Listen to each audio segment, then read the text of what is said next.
2025 খ্রিস্টাব্দের 27 সেপ্টেম্বর শনিবার থেকে 2 অক্টোবর বৃহস্পতিবার পর্যন্ত সিলেটের মীরাবাজার রামকৃষ্ণ মিশন আশ্রমে অনুষ্ঠিত হয়েছে শ্রী শ্রী শারদীয় দুর্গাপূজা। 27 সেপ্টেম্বর শনিবার সায়ংকালে শ্রী শ্রী দুর্গাদেবীর বোধনের মধ্য দিয়ে শুরু হয় পূজার আনুষ্ঠানিকতা।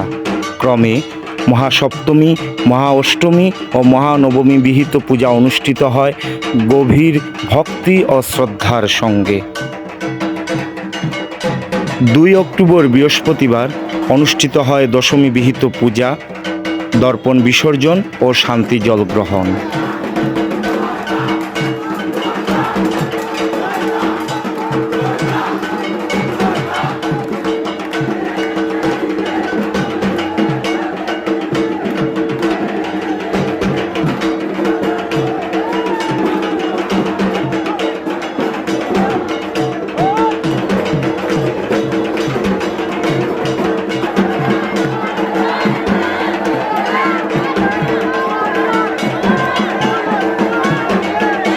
সন্ধ্যায় ঠাকুরের আরতির পর দেবীর প্রতিমা নিরঞ্জনে সম্পন্ন হয় পরম ভক্তিভরে।